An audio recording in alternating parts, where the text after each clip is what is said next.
हमेशा की तरह आपसे अपील, प्रो नायाब को लाइक और सब्सक्राइब करें और शेयर करें। आज का विषय है भाषा और लिपि। तो दोस्तों, आपको जानकर हैरानी होगी कि आज जो भी भाषा या ज़बान हम बोलते व लिखते हैं, असल में बोली जाने वाली ज़बान कुछ है, मगर और किसी लिपि में वो लिखी जाती है।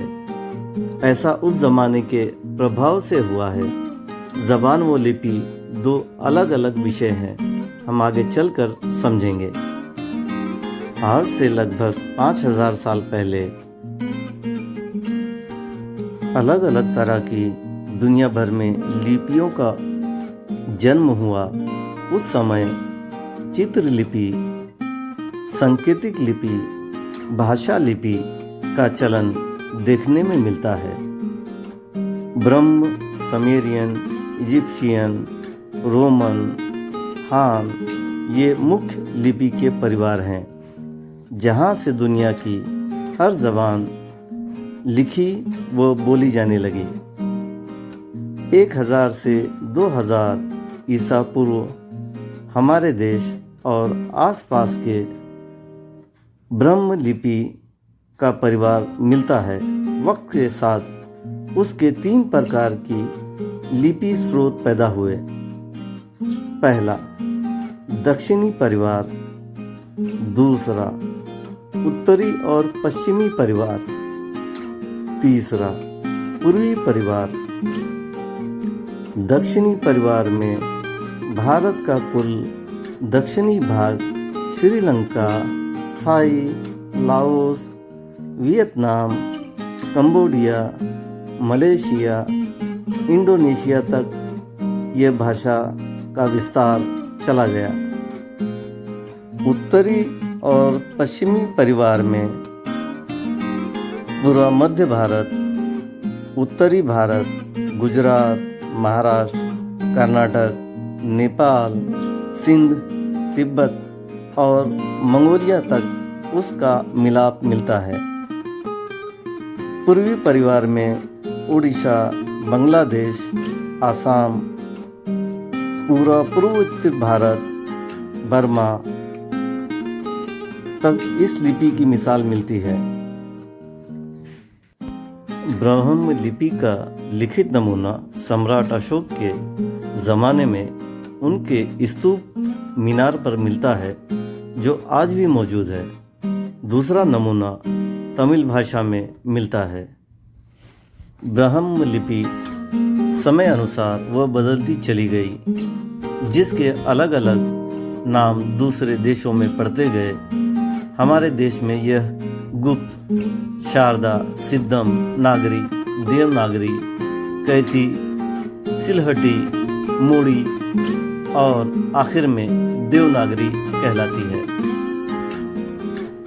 संस्कृत भाषा को शारदा देवनागरी लिपि में लिखा गया, जबकि बोलचाल के हिसाब से यह भाषा यूरेशिया की लातिनी भाषा से मेल खाती है, यानी आर्यन भाषा है, जो ईरान से बहुत ज़्यादा उनकी ज़बान से मेल खाती है बोलने के हिसाब से। बाकी ये लिखी गई देवनागरी यानी देवनागरी भाषा में। तो दोस्तों, दूसरी भाषा उर्दू है, जो बोलचाल के हिसाब से शुद्ध हिंदुस्तानी भाषा है, मगर लिखावट, लिपि प्रवाह फारसी व अरबी है। इसी तरह से सिंधी भी है और हिंदी का भी मिला जुला असर है। तो दोस्तों, है ना कमाल की बात। इनके बोली भाषा का प्रवाह एक अलग स्रोत है और ये लिखी जाती है किसी और लिपि के अंदर। तो दोस्तों, उस ज़माने के प्रभाव से और लोगों के रहन सहन और बोली भाषा का असर उस भाषा पर पड़ता है। तो इस तरह से लिपि और भाषा दोनों अलग अलग होते हुए भी एक हो जाते हैं। और वो बेहतरीन भाषा बनती है। आइए देखते हैं दुनिया के कुछ और कदीमी भाषा लिपि के परिवार। चाइनीज़ परिवार, जो हान परिवार कहलाता है। कोरियन, जापानी लगभग इसी परिवार में आते हैं। दूसरा, लातीनी या रोमन परिवार, यूरोप, अमेरिका, दक्षिण अमेरिका और यूरेशिया, कुछ हिस्सा तुर्की का भी लगभग इसमें आता है। तीसरा, सामी परिवार, यूरोप का कुछ भाग, दक्षिणी यूरेशिया का भाग, ईरान, अज़रबैजान, तुर्की, पूरा अरब देश और उसके आसपास के इलाके, उत्तरी और मध्य अफ्रीका खंड,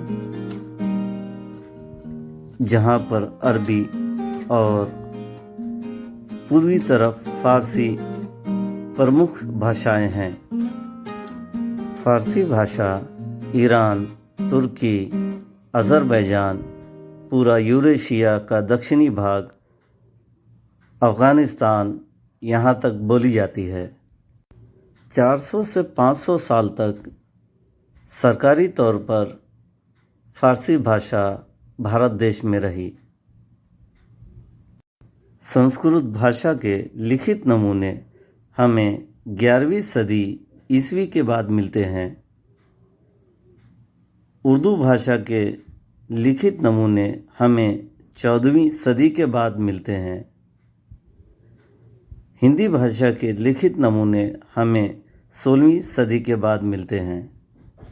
16वीं सदी ईस्वी के बाद मोड़ी लिपि का चलन शुरू होता है, जो लगभग देश की हर भाषा में लिखा जाता था, जैसे गुजराती, बंगाली, मराठी, कन्नड़ वगैरह।